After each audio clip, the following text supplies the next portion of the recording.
내가 둘이라면 좋을 텐데 거울. 아, 숙제하기 싫다. 도연이는 책상 앞에 앉아 땅이 꺼지게 한숨을 내쉬었다. 내일은 영어랑 수학 시험도 있고 시험 생각만 하면 머리가 어질어질해졌다. 도연이는 아무 생각도 안 하려고 책상에 볼을 댄 채 엎드려 버렸다. 나랑 똑같은 사람이 한 명 더 있으면 얼마나 좋을까? 내 대신 숙제도 해주고 시험도 봐주면 정말 좋겠다. 도연이는 말도 안 되는 상상인 줄 알면서도 혼잣말처럼 중얼거렸다. 그때였다 쿵 하는 소리가 들렸다. 이 방에는 분명 나 혼자 있는데 뭐지? 지진인가? 도연이는 방 안을 살펴보다 너무 놀라 하마터면 뒤로 자빠질 뻔했다. 벽에 걸린 거울 앞에 누군가가 앉아있는 것이었다. 그리고 그 아이는 도연이와 꼭 닮아 있었다. 으악, 뭐야? 너 누구야? 나? 나는 너야, 강도연. 게다가 그 아이는 황당하게도 자기도 도연이라고 주장하기까지 했다. 도연이는 너무 무서운 마음에 의자에서 벌떡 일어나 방문 쪽으로 달려갔다. 그리고 손잡이를 붙들고는 외쳤다. 무슨 소리야? 내가 진짜 도연인데. 얼른 다시 거울로 들어가 버려. 하지만 거울에서 나온 도연이는 여유 넘치는 표정으로 침대에 걸터 앉더니 이렇게 말했다. 너도 생각 좀 해봐. 거울 안이 얼마나 갑갑한지 알아? 다신 안 들어갈 거야. 뭐라고? 진짜 거울에서 나왔다고?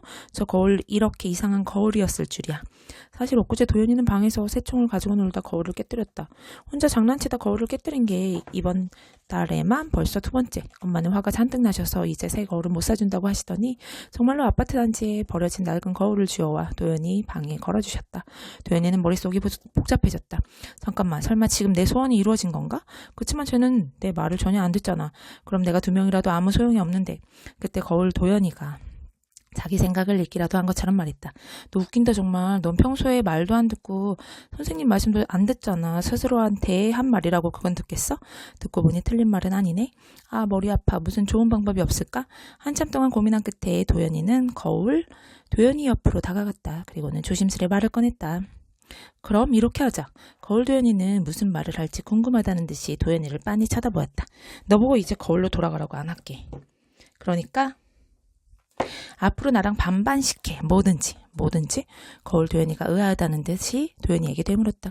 응, 숙제도 반반, 학교도 하루씩 가는 거야. 내일은 내가 학교에 가고 모레는 내가 가는 거지. 어때? 공평하지? 그건 괜찮네. 모든 부담이 반이니까. 아, 역시 난 똑똑해. 이렇게 하면 다 해결된 거잖아. 어쩌면 내가 바라던 소원이 이뤄지게 된 걸지도 몰라. 도연이는 만족스럽게 씩 웃었다. 잠깐만, 그런데 밥은 어떡하지? 밥도 반반씩 먹으면 배고프잖아. 거울 도연이가 인상을 잔뜩 찌푸리며 말했다. 아차, 그 생각을 못했네. 도연이는 다시 고민에 빠져들었다. 그런데 곰곰이 생각해보니 한 가지 이상한 점이 있었다. 근데 말이야, 넌 지금까지 거울 안에 있었잖아. 거기선 밥도 못 먹었을 텐데 어떻게 괜찮았어? 사실 거울 안에 있으면 배가 하나도 안 고파. 근데 밖으로 나오니까 갑자기 배가 엄청 고프네. 거울 도연이가 한 손으로 배를 문지르며 중얼거렸다. 그렇단 말이지. 그럼 결국 밥도 같이 나눠 먹어야 하는데 어쩌지? 지금의 밥만 먹고는 배고파서 하루도 못 살 것 같은데. 생각할수록 심각한 문제였다. 도연이는 지금보다 밥을 적게 먹고 지낼 자신이 없었다. 그때 문득 좋은 아이디어가 떠올랐다. 아, 그럼 이렇게 하자. 한 명은 집에서 먹고 한 명은 친구 집에 가서 밥을 먹는 거야. 내 친구들 얼굴 다 알지? 그럼 당연하지. 내가 너잖아. 내가 날 보기만 하면 그날 너한테 있었던 모든 일이 내 머릿속에 자동으로 저장되거든. 그러니 그런 걱정은 안 해도 돼. 신기한 일이네. 내 기억이 다 전달된다고? 도연이는 앞으로 어찌해야 할지 잘 모르겠지만 일단 급한 건 해결된 것 같아 안심이 되었다. 결국 그날 밤 도연이와 거울 도연이는 침대에서 둘이 함께 자기로 했다. 옆으로 좀 가봐. 바닥으로 떨어질 것 같아. 아휴, 나도 지금 좋거든. 항상 혼자 자던 침대에서 둘이 자려니까 아무래도 좀 불편했다.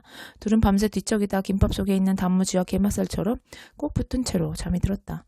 다음날 아침 밤새 잠을 설친 도연이가 거울 도연이를 흔들어 깨웠다. 일어나, 이제 학교 갈 시간이란 말이야. 거울 도연이는 눈도 뜨지 못한 채 대답했다. 나 오늘 안 가도 되잖아. 좀 더 잘래. 안 돼. 곧 엄마가 날 깨우러 들어오실 거야. 엄마한테 걸린다고. 도연이는 안간힘을 써 거울 도연이를 이렇게 앉혔다. 거울 도연이는 앉아서도 여전히 눈을 감고 있었다. 내가 학교 가고 나면 넌 혼자 어디 있을 거야? 일단 옷장 안에 숨어 있을게. 엄마가 나가시면 집에서 혼자 놀고 있을 거야.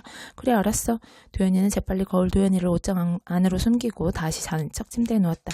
잠시 엄마가 도연이를 깨우러 방에 들어오셨다. 일어나, 도연아, 학교 가야지. 네, 엄마.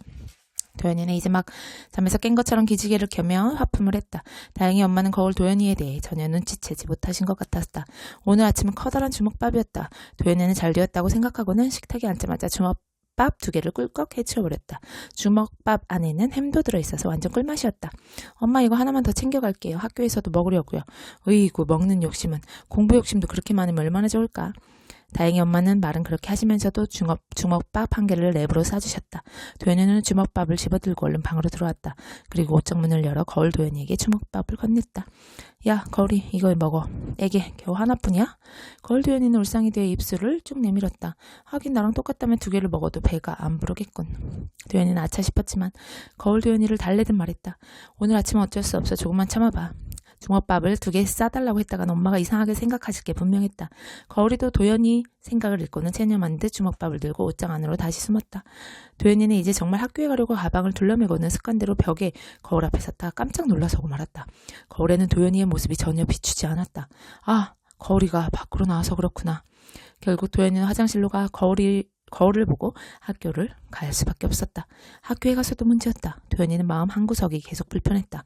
혹시 거울이가 엄마한테 들키면 어쩌지? 학교 안 가고 집에서 뭐 하는 거냐고 엄청 혼이 날 텐데. 점심시간에도 거울이 생각이 났다. 아, 거울이는 점심 어떻게 하지? 지금쯤 굶고 있으려나? 도연이는 이런저런 걱정에 학교 수업이 끝나자마자 불이 나게 집으로 달려왔다. 아, 배고파서 진짜 죽는 줄 알았어. 미안, 점심 생각을 못했다. 도연이가 머리를 극적이며 말했다. 돈이라도 좀 놔두고 갔어야지. 그럼 편의점이라도 갔을 텐데. 그러고 보니 이번 주 용돈도 얼마 안 남았다. 잠깐, 이제 용돈도 반씩 같이 써야 하는 거야? 과자나 아이스크림도 반밖에 못 먹고. 도연이는 갑자기 기분이 우울해졌다. 미안하다 진짜. 그런데 저녁은 이제 어떻게 하지? 오늘은 내가 집에서 먹을게. 넌 준우네 가서 먹고 와. 역시 거울이도 내 친구들을 다 아는구나. 준우는 도연이랑 가장 친한 친구였다. 걸어서 10분 정도면 준우네 집에 갈 수 있었다. 그러고 보니 준우네 집에서 저녁까지 먹고 오려면 시간이 좀 늦어질 것 같았다. 거울이 내가 나 대신 숙제 좀 하고 있을래? 드디어 들이대어 좋은 점도 생기는 걸까? 그런데 어쩐지 거울이의 표정이 심각했다. 아니 난 오늘 학교를 안 가서 아무것도 모르잖아. 근데 어떻게 숙제를 해? 아 그런가? 그럼 결국 오늘도 숙제는 내가 다 해야 한단 말이야? 내가 둘인데 왜 좋은 게 하나도 없지? 도연이와 거울이는 거실에는 항상 둘 중 한 명만 있기로 약속을 했다. 만약 둘이 거실에 같이 있다간 엄마나 아빠가 현관으로 들어오시면 큰일이기 때문이었다. 그런데 텔레비전은 거실에만 있으니까 둘은 30분씩 번갈아 가면서 텔레비전을 보기로 했다. 도연이가 한참 재밌게 텔레비전을 보고 있을 때였다. 도연아 30분 지났잖아. 거울이가 도연이 방에서 문틈으로 얼굴만 빼꼼 내밀고 말했다. 도연이가 그 말을 듣고 시계를 보니 정말 약속한 시간보다 5분이나 지나 있었다. 아 이제 막 재밌어지는 부분이었는데 텔레비전도 마음대로 못 보다니. 도연이가 방으로 들어오자 이번에는 거울이가 손살같이 거실로 달려갔다. 텔레비전 좋아하는 것도 어쩜 나랑 똑같네. 하긴 제가 나였지. 어느덧 오후 5시 반이 되었다. 엄마가 퇴근하고 집에 돌아오시기 전에 한 명은 이 집을 떠나야만 했다. 그럼 갔다 올게. 도연이가 거울이에게 인사를 하고 집을 나섰다. 오늘 이렇게 준우네 집에서 밥을 먹는다 해도 내일은 또 어떻게 해야 될까? 매일 친구들 집에 갈 수는 없을 텐데. 아 준우가 숙제한 거 베끼게 책이라도 챙겨올걸. 그랬나? 그러다 도연이는 문득 이상한 생각이 들어 잠시 걸음을 멈췄다. 잠깐만, 거울이가 지금까지 나랑 같이 있었단 말이지. 그럼 오늘 학교에서 있었던 일들도 다 전달이 됐을 텐데. 그럼 숙제라도 할 수 있는 거잖아? 설마 숙제하기 싫어서 날 속인 거야? 이 자식 복수하고 말겠어. 그렇게 분한 마음으로 복수를 다짐하면서 걷다 보니 어느새 준우네 집에 도착해 있었다.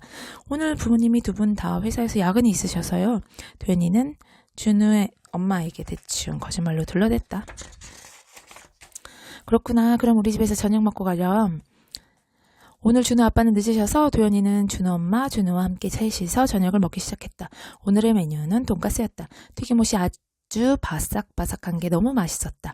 우리 엄마가 해주시는 것보다 더 맛있네. 밥을 거의 다 먹어갈 때쯤이었다. 도연이가 갑자기 소스라치게 놀라며 의자에서 벌떡 일어섰다. 바보같이 생각지 못한 사실이 떠올랐기 때문이었다. 지금 집에는 엄마 아빠가 다 계실 테고 거울이가 도연이인 척 같이 있을 게 뻔했다. 이대로 집에 들어가면 내가 2명인 게 바로 들통나는 거잖아. 어떻게 그 생각을 못했지? 도연아 왜 그래? 준우 엄마가 놀란 듯이 도연이를 바라보며 물으셨다. 아 아무것도 아니에요. 말은 그렇게 했지만 도연이는 아무래도 집에 다시 돌아갈 수가 없었다. 그래서 밥을 다 먹고 준우 방으로 들어오자마자 급히 준우에게 말했다. 나 오늘 여기서 자고 가면 안 될까? 뭐? 갑자기? 너희 엄마한테 안 왔나? 아 좀 사정이 있어서 그래. 좀 봐주라. 내가 바닥에서 잘게. 도연이가 준우의 손을 꼭 붙잡고 불쌍한 표정을 지어 보였다. 그래 근데 우리 엄마가 이상하게 생각하실 것 같은데? 같이 가서 얘기해보자. 도연이는 준우와 함께 부엌으로 갔다. 준우 엄마는 설거지를 하고 계셨다. 저 오늘 저희 부모님이 갑자기 출장에 잡혔다 하셔서요. 저 여기서 자고 가도 될까요? 준우 엄마는 뭔가 이상하다는 눈치셨다. 제발 한 번만 봐주세요. 정말 잘 곳이 없어서 그래요. 도연이는 마음속으로 간절히 빌었다. 그래 그러렴. 다행히 준우 엄마가 승낙을 해주셨다. 도연이는 가슴을 쓸어내리면서도 앞으로 어떻게 해야 할지 막막한 기분이 들었다. 아 그러고 보니 숙제할 책을 안 가져왔네. 내일 선생님께도 혼나겠다. 참 내일은 그 녀석이 학교에 갈 차례잖아. 늦잠 안 자고 알아서 잘 가겠지. 도연이는 걱정이 태산 같아 연신 한숨을 내뱉었다. 왜 그렇게 한숨이야? 무슨 고민 있어? 준우가 이상하다는 듯이 물었으나 도연이는 고개를 저을 뿐이었다. 그냥 모든 걸 잊고 오늘은 놀아보자. 준우랑 한창 새로 나온 따끈따끈한 만화책을 읽고 있을 때였다. 똑똑 노크 소리가 들렸다. 잠시 후 문이 열리더니 준우 엄마가 들어오셨다. 도연아, 내가 방금 너희 엄마랑 통화했거든? 맞다, 준우 엄마랑 우리 엄마랑 아는 사이셨지. 그렇다고 직접 엄마랑 전화하실 줄이야. 도연이는 큰일이라 생각했다. 집에 도연이가 있다는데 그게 무슨 말이니? 그리고 출장 안 가셨다는데 아줌마한테 거짓말한 거니? 대체 무슨 일이야? 도연이의 눈동자가 마구 흔들리기 시작했다. 곧 울음이 터질 것만 같았다. 죄송해요. 뭐라 변명할 말이 없었다. 이렇게 쉽게 걸리다니. 도연이는 이제 다시 집으로 돌아가야 했다. 아줌마가 같이 좀 가야겠어. 대체 무슨 일인지 모르겠네. 도연이는 혼자 가겠다고 했지만 준우 엄마는 절대 안 된다고 하셨다. 또 어디로 도망갈지 모른다고 도연이 손을 꼭 붙잡고 걸으셨다. 도연이는 경찰에게 붙잡혀 끌려가는 기분이었다. 아, 이제 정말 어떡하지? 뭐라고 설명해야 하지? 사실대로 다 말해야 할까? 내가 가짜라 생각해서 나만 쫓아내면 어쩌지? 도연이 머릿속에 엉망진창이 되었다. 띵동. 준우 엄마가 도연이네 집 초인종을 누르셨다. 동시에 도연이 심장은 몸 밖으로 튀어나올 것처럼 크게 뛰었다. 이제 진짜 뭐라 하지? 도연이는 두 눈을 질끈 감았다. 몇 초 지나지 않아 현관문이 열리는 소리가 들렸다. 도연이는 천천히 실눈을 떴다. 엄마의 모습이 보였다. 놀라서 쓰러지실지도 몰라. 점점 엄마의 표정이 보였다. 그런데 이상한 일이었다. 엄마는 놀란 표정이 아니었다. 오히려 화가 잔뜩 난 얼굴이셨다. 너 아까 저녁 먹고 방으로 간 줄 알았더니 언제 나간 거야? 엄마는 도연이를 노려보면서 말씀하셨다. 밥을 이미 먹었다고요? 방금 우리 집에서도 먹었는데. 준우 엄마가 이상하다는 듯 말씀하셨다. 네? 그럴 리가요. 무슨 점심도 안 먹은 애처럼 2공기나 뚝딱 해치웠는데 떡갈비도 생전 처음 먹는 사람처럼 짭짭거리면서 맛있게 먹더니만 그렇게 먹고 또 배가 고파서 준우네까지 갔다고? 엄마는 머리가 아프신지 이마에 손을 얹으셨다. 도통 이해할 수 없다는 표정이셨다. 이해할 수 없는 건 도연이도 마찬가지였다. 엄마가 분명 내 방에 들어가 보셨을 텐데 거울을 아직 못 보신 걸까? 준우 엄마는 도연이네 집에 오신 김에 차라도 마시며 이야기를 나누고 가시려는 모양이었다. 도연이는 엄마 눈치를 보다가 두 분이 이야기하시는 틈을 타 잽싸게 방으로 들어가 보았다. 방 안을 구석구석 살펴보았지만 거울이는 어디에도 보이지 않았다. 얘가 어디 간 거지? 혹시 숨어있나? 도연이는 옷장문도 열어보았다. 하지만 그곳에도 거울은 없었다. 대신 도연이는 책상 위에 놓여있는 편지를 발견했다. 도연이 글씨체였는데 도연이는 쓴 기억이 없었다. 지금 엄마가 통화 중이셔. 아마 내가 곧 집으로 돌아오겠지? 그러면 우린 정말 곤란해질 거야. 똑같은 자식이 2명이라니. 엄마가 놀라서 쓰러지실지도 몰라. 아무래도 이렇게 우리가 같이 사는 건 무리인 것 같아. 아주 잠깐이었지만 즐거웠어. 그런데 오늘 저녁에 먹은 떡갈비는 정말 맛있었어. 지금까지 네가 먹은 음식의 기억만 내 머릿속에 있었거든. 처음으로 먹어본 음식이라 그런지 너무 맛있더라. 거울이가 남긴 편지였다. 도연이는 왠지 마음이 뭉클해졌다. 거울 앞으로 가보니 어제 도연이 모습이 그대로 보였다. 원래대로 돌아온 것이었다. 거울아. 도연이는 쓸쓸한 마음에 거울 속 도연이를 불러보았다. 하지만 거울에서는 아무런 대답도 없었다. 다음날 저녁을 먹던 도연이가 갑자기 엄마에게 말했다. 엄마, 저 오늘도 떡갈비 먹고 싶어요. 어제 남은 거 하나 있는데 그거 해줄게 그럼. 엄마는 노릇노릇 맛있는 떡갈비를 금세 만들어주셨다. 그렇지만 도연이는 다른 반찬만 먹고 떡갈비에는 손도 대지 않고 있었다. 뭐해 떡갈비 해달라더니 왜 안 먹어? 안 먹으면 엄마가 먹는다. 엄마의 젓가락이 떡갈비를 집으려 하는 찰나였다. 안 돼 엄마. 도연이는 엄마한테 빼앗길까봐 얼른 떡갈비를 포크로 찍었다. 그리고는 한 손에 포크를 쥔 채로 자기 방에 도망치듯이 달려갔다. 강도연, 밥 다 먹을 때까지 식탁에서 떠나지 말랬지. 도연이는 엄마 말씀을 못 들은 척 얼른 방문을 닫아버렸다. 이따 혼나더라도 지금은 어쩔 수 없어. 도연이는 급히 거울 앞으로 달려갔다. 그리고 거울을 바라보며 조심스레 떡갈비를 한 입 베어 물어보았다. 거울 속에 도연이도 떡갈비를 맛있게 씹고 있었다. 앞으로 떡갈비는 방에서 먹을게. 도연이는 왠지 뿌듯해 자기도 모르게 웃음이 나왔다. 그때였다. 강도연, 너 누구랑 말하니? 고개를 돌려보니 엄마가 방문 앞에서 도연이를 쳐다보고 계셨다. 아무것도 아니에요. 도연이는 얼른 남은 떡갈비를 입 안으로 쑤셔 넣었다. 거울을 보니 볼이 다람쥐처럼 빵빵해져 있었다. 도연이는 풋 웃음이 터져버렸다. 엄마는 한심하다는 듯이 도연이를 쳐다보셨다. 도연이는 엄마에게 씩 웃어 보였다. 바보 같아 보였겠지만 상관없었다. 어쨌든 이 방에 거울이가 있다는 사실은 여전히 도연이만 아는 비밀이니까.